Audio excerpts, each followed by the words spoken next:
कोई जगह ना मिले ठहरने की। बंधुओं बहनों सुनो, साधुओं की बात चल रही है, शमशान में जाकर ठहर जाए। आज तो बड़ा टाइम भी कटा है, कोई साधु शमशान चला, ये तो पता नहीं भाई क्या तांत्रिक आदमी है, साधु है, क्या चीज है, तो शमशानों में जाता है। पर यहाँ लिखा है क्योंकि वहां पर कुछ मकान वकान ऐसे बने होते हैं, वहां जाकर ठहर जाओ और कहीं जगह ना मिले तो। सुन्न कार्य ऐसे पुराने टूटे फूटे ढूंढ से ऐसे मकान, वहां ठहर लो। रुख में कोई जगह नहीं मिली, पेड़ के नीचे बैठ जाओ, रुख मूले वृक्ष मूल में बैठ जाओ, वहां बैठ करके अपना समय बिता लो, लेकिन दुखी नहीं होना। बताओ जगह नहीं मिली, कहाँ ठहरे, कहाँ जाए। ऐसी परिस्थिति में भी शांत रहना है। और कहाँ शैया परिचय है, ये पाट फट्टे सब जगह नहीं मिलते हैं। जमीन पर सोना होता है, कहीं मिट्टी है, कहीं सीलन है, कहीं ऊंचा नीचा है, सब धैर्य पूर्वक सहन करना होता है। इसके अतिरिक्त ये तो सहन कर ले, सब कुछ हो जाए। अक्को से जहाँ परे भिक्खू, किसी का कुछ लेते नहीं, किसी को कुछ कहते नहीं, अपने रास्ते चलते हैं साधु।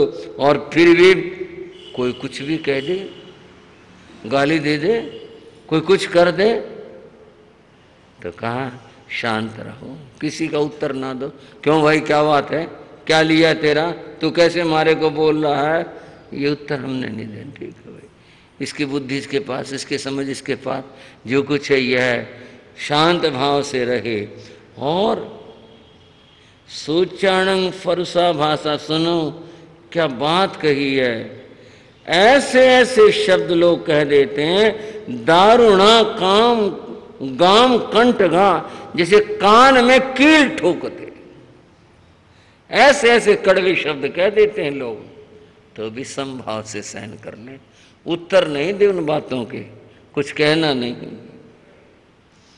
और फिर इससे आगे परिचय बताया, वध परिचय। कई लोग हाथ ही उठा देते हैं, मार देते हैं, लाठी डंडा मारते हैं, तो भी सहन कर ले चुपचाप। एक परिचय याचना मांग कर लाना बड़ा मुश्किल काम है, बहुत कठिन काम है। बुद्ध के चरित्र में आया कि पहली बार उन्होंने भिक्षा मांगी, बुद्ध ने, राजकुमार थे और पहली बार भिक्षा मांगी। एक ने जो दिया उन्होंने लेकर के उसे सूंघा। वो क्या कहते हैं, ऐसा तो हमारे कुत्तों को भी नहीं डालते, ऐसा खाना दिया है, क्या करें और कहाँ से लाए। बस इतना ही विचार में विषैला ना हो और धर्म के विपरीत ना हो, लेकिन जैसा बासी है तो बासी खा लो, अब का तब का खा लो, जैसा। यही यहाँ बात बता रहे हैं, संभाव के साथ में ग्रहण कर लो। याचना करना बड़ा मुश्किल है। फिर दोहराऊंगा उस बात को, अब जमाना बहुत बदल गया, संपन्नताएं आ गई। पहले बड़ी मुश्किल होती थी, क्योंकि किसी के अपने घर में संपन्नता होगी तो वो देगा, नहीं तो बड़ा मुश्किल होता है। ऐसे ऐसे शब्द होते थे, आ गया चल के, मुंह बांध लिया, पेट क्यों नहीं बांध लिया, चल दिया, कमा के रख के गया था, यहाँ आटा रख के गया था, तरह रोटी लेने आ गया, पता नहीं कौन क्या कहे, कैसे शब्द कह दे, तरह तरह के। संभाव से सहन करने हैं, याचना से जुड़ा अलाभ है। अचेव हमने लभामी, याचना भी करी, गई भी नहीं मिला, धक्के दे के कह लो, वचनों से कह लो, निकाल दिया साधु को, कोई बात नहीं, क्या सोचना, कोई बात नहीं, आज अंतराय कर्म है, आज नहीं योग बना, फिर जब योग बनेगा फिर देख लेंगे। चलो ऐसा कह करके अलाभ की स्थिति में शांत होकर के रहे। एक बात अब और बदल रही है, वो ये तेग इच्छमनाभिनंदित जा, रोग हो जाए इसमें कौन क्या करेगा, क्या दूसरा करेगा, क्या व्यक्ति खुद करेगा। शरीर में बीमारी हो जाए, बीमारी से आतंकित ना हो, हाय मर गया, मेरा ये हो गया, मेरा ये दुख गया, ये ऐसे नहीं करना, समता के साथ सहन कर लो भाई, ठीक, जो हो रहा है। और क्या कहा, तेग इच्छम नाभिनंदित जा, अब इसमें संशोधन करके बोल रहे हैं। वैसे इसका सीधा अर्थ है चिकित्सा नहीं करवानी, लेकिन अब यहाँ संशोधन करके यूँ बोलेंगे सचित चिकित्सा नहीं करवानी। अब ये बात का संशोधन अर्थ है या क्या है, जो भी कुछ है, जो सचित है ऐसी चिकित्सा, जिसमें हिंसा हो ऐसी चिकित्सा वो नहीं करवानी है। वो करवानी है जिसमें संयम धर्म की रक्षा हो और चिकित्सा हो, उस तरह की करवानी है, वैसे नहीं करवानी। एक बार मेरी आँखें को दिक्कत हो गई, दुख नहीं आ गई, गाँव में थे हम। अब डॉक्टर का तो यो गांव में था नहीं, मर जी गई हो गया, मर जी गई हो गया। हाँ, एक आदमी आया और वो अपने साथ में घास लाया। बोले जी लो जी, ये उबाल कर इससे आंखें धो लो, ठीक हो जाएगी।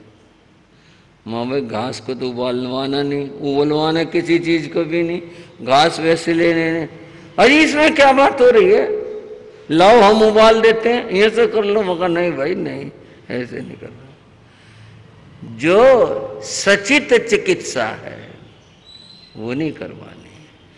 संयम रक्षा होते हुए जो सहज उपलब्ध हो वही की जा सकती है, इतना ही कहूंगा यहाँ पर तो। और आगे कहा तृण स्पर्श। सर्दियों में संत लोग घास बिछाते हैं और बिछाते थे। आज थोड़ा रबड़ का जमाना आ गया, प्लास्टिक का। कई बातें ग्रहण की हैं, बदलाव आए हैं, और उन बदलावों को कुछ अच्छा कहते हैं, कुछ बुरा कहते हैं, अलग अलग बात है। वो तो अलग विवाद का विषय है सोचने का। वो तिल के बहुत बार चुभ जाते थे, ऐसे भी कर देते थे, छील देते थे, क्योंकि आसन बिछाओ उन पर आसन हो जाता था इकट्ठा और वो चुभते थे। तो कहा भाई ऐसा स्पर्श जो कष्टपूर्ण है, चुभन देता है, दुख देता है, शांत रहे। ये हो गया मेरे साथ, तो मेरे तो ये हो गया है। होता था ऐसा। एक बार मैं फूस बिछा रहा था हाथ से ऐसे करके, ऐसे करके, उसमें केकर की एक वो थी डाली छोटी, सूखी लंबी लंबी शूल। मैंने यूं हाथ मरो लगी ऐसी, एकदम से बाहर निकाली, लटकने रहे हाथ में, बड़ी मुंह निकाला, खूब सारा खून निकला है। ये सब सहन करने का होता है, इस तरह से सहन करना चाहिए। साधु जीवन है, इस स्थितियों को जो भी कुछ है। बंधुओं, कहने का अर्थ यह है, ये जो स्थितियां हैं इनमें सब में धैर्य रखना है। इसका नाम तृण स्पर्श है। अब और बताया है, जल परिशह, पसीना आना। पसीना आने को सारे लोग बुरा भी बताते हैं, दुखी भी होते हैं। बहुत पसीना आ गया भाई, बहुत यूँ हो गया भाई, बड़े पसीने, बड़े दुखी हुए, बड़ी गर्मी हो रही है। लेकिन प्राकृतिक की समझ है, पसीना आना तो स्वास्थ्य की बात होती है, अच्छी बात होती है। पसीना आदमी पहुँच ले, अंदर के रोग दूर होते हैं, शुद्धिकरण होता है। पर ये सब बातें हैं। जब पसीना इतना आदमी दुखी हो जाता है, पसीना झटक झटक करके, तो ऐसी स्थिति में जब गर्मी लग रही है, पसीना आ रहा है, धैर्यशील होकर के रहो। और कहा आगे, सत्कार पुरस्कार। जहाँ साधु को इतने कष्ट मिलते हैं वहाँ सत्कार भी पूरा मिलता है, उसकी भी कमी नहीं है। कितना आदर होता है, कितना सत्कार होता है। मन से ये नहीं सोचना कि वे ये सत्कार पुरस्कार सब मुझे और ज़्यादा मिले, और हो जाए, और ऐसा हो, मुझे मिलता रहे, ऐसा नहीं। ये इनकी भावना है। मैंने ऐसी कामना नहीं करनी कि मेरा अभिनंदन करो, मेरा ऐसा करो, ऐसा करो, कामना नहीं करनी। और प्रज्ञा परिचय है, जेना हम ना भी जानामी। अब ये बुद्धि सबके समान नहीं होती। ऐसे भी होते हैं जो एक दिन में 50 श्लोक याद कर लें, और एक ऐसे भी होते हैं सारे दिन रट्टा मारा, एक शब्द जा करके शाम तक भी हो गया तो समझो आज तो काम हो गया भाई, एक शब्द याद हो गया। ये प्रज्ञा बुद्धि का मामला है। दूसरे की बुद्धि को देख करके मन में कोई ईर्ष्या नहीं लानी, अपनी मूढ़ता को देख करके मन में क्रोध नहीं करना। क्या हो रहा पता नहीं मेरे सिर में, बोलो याद ही नहीं होता ना। ठीक भाई, जैसा अंतराय तोड़ी है वैसा होगा, वैसा मिलेगा, वैसा घटेगा, उतना ही आएगा। शांत भाव से रहना है। प्रज्ञा परिचय में अज्ञान परिचय है। कई व्यक्तियों को बहुत ज्ञान होता है, कईयों को ज्ञान बहुत कम होता है।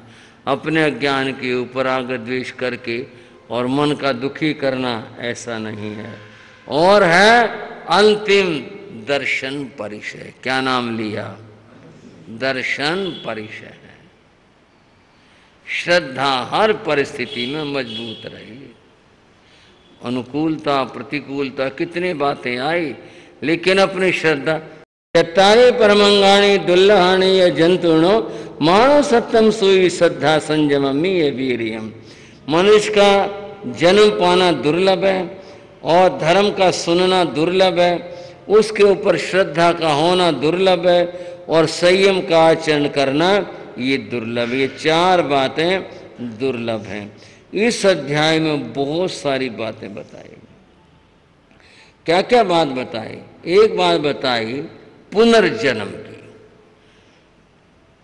जब पुनर्जन्म, इस जन्म के बाद दूसरा जन्म है, तो फिर पूर्व जन्म भी मानना पड़ेगा कि हम इस जन्म से पहले कहीं थे।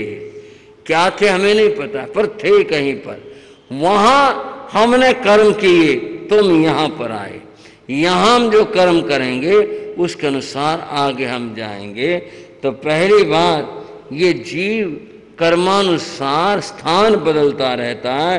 एक या क्षत्रिय होई, कभी एक क्षत्रिय बन जाता है, कभी ब्राह्मण बन जाता है, कभी और कहीं जन्म ले लेता है, कभी मनुष्य होता है, कभी पशु हो जाता है। आत्मा इस तरह से कर्मानुसार स्थान को बदलती रहती है। इन कर्मों के कारण कम संगे सम्मूढ़ा, कर्मों से ये जीव मूढ़ अज्ञानी होता है, कर्मों से ये बुद्धिमान हो जाता है। इस तरह कर्मों की स्थिति है। और मनुष्य जीवन पा करके श्रुति धर्म सुनने को मिलना, ये बड़े दुर्लभ बात है। आप सोच करके देखो थोड़ा सा, कितने लोग हैं, कितने सारे लोग हैं, बुद्धि में ही नहीं आती। और ये नहीं कोई यहाँ का जोड़ के बात कह रहे हैं। कितने लोग जाते हैं सत्संग में, कितने लोग जाते हैं धर्म स्थानों में, कितने लोग हैं, आते नहीं बुद्धि में। और सब जगह समय नष्ट कर देंगे, परंतु सत्संग में जाना, धर्म स्थान में जाना, संत महात्माओं के पास जाना, ये बुद्धि तो किसी किसी में आ पाती है। चलो भाई थोड़ी देर सत्संग सुनी आते हैं, चलो भाई संतों की बात सुन लें, धर्म स्थान में जाके बैठे हैं, स्वाद आती नहीं जीव के। आती उसको है जिसके के पूर्व जन्म के अंदर कुछ अच्छा किया हो, और फिर कर्म जिसके नष्ट हो, तभी जा करके ये बात आती है। और सुन भी लें, पता नहीं कितने गप्पे मार रखे हैं भाई, ये वो होने वाली बात है, समझ में ही नहीं आती। श्रद्धा परम दुर्लभा, श्रद्धा का होना परम दुर्लभ है। श्रद्धा ही नहीं आती, मन ही नहीं करता ना जी। और बंधु कहा गया, आचरण करना उसके ऊपर बहुत मुश्किल होता है। नहीं तो सारी दुनिया बस पल्ला झाड़ करके उठ जाती है। चलो भाई इन्होंने सुनाना है, इनका काम, हमारा काम सुनना है, ये अपना काम करते रहो, हम अपना काम करते रहे। छोटी सी कहानी गुरु महाराज कहा करते हैं। दो राज्य थे, पड़ोसी राज्य। वर्तमान में उदाहरण के लिए, कोई राजनीति की बात नहीं, जैसे भारत पाकिस्तान, कोई दो राज्य थे। उन दो राज्यों में आपस में तनातनी चलती रहती थी। एक बार एक राज्य के राजा ने सोचा कि इस पर आक्रमण करो, इसको मिटाओ। मंत्री ने कहा महाराज थोड़ी सी परीक्षा कर लो भी वहाँ क्या स्थिति, कहीं ऐसा तो नहीं हमारे से ज़्यादा मजबूत और काम उल्टा पड़ जाए। बोले ये बात भी ठीक है, कैसे परीक्षा करें? बोले करते हैं। मंत्री ने 3 सोने की आकृतियां, जिसको पुतली कहते हैं, मूर्ति कहते हैं, वो बनवाई 3 मूर्तियां सोने की, एक जैसे सांचे, एक में ढली हुई थी, बिल्कुल एक जैसी थी, एक जैसा वजन था, एक ही जैसा द्रव्य सोना लगाया गया। ये नहीं भाई किसी में घटिया लगा दें बढ़िया लगा दें, एक जैसा, सब कुछ एक जैसा बनाने के बाद में वो सब के सब पैक की गई और अपने दूत के द्वारा पड़ोसी राजा के यहाँ भेजी गई और ये कहा इसका मोल बताओ, इन तीनों का क्या मोल है।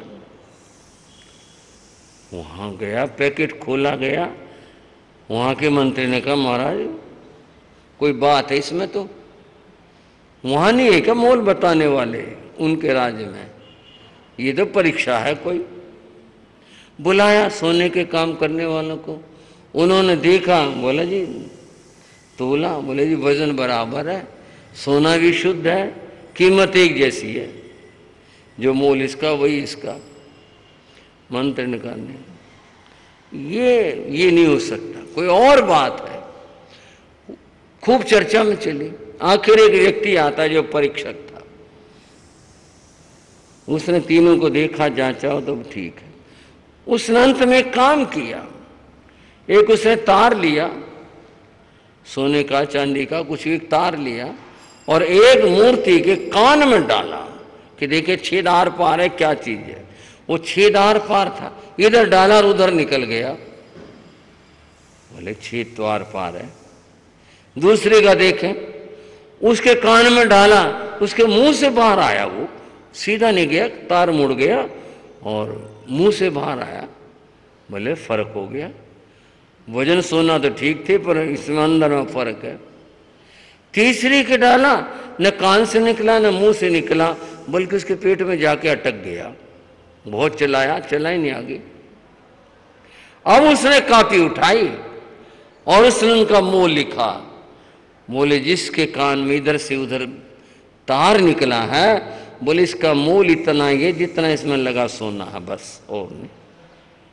राजा ने पूछा मतलब क्या? बोले मतलब बताता हूं, ये उस बात के प्रतीक है कि बात सुनो इधर से और इधर निकाल दो।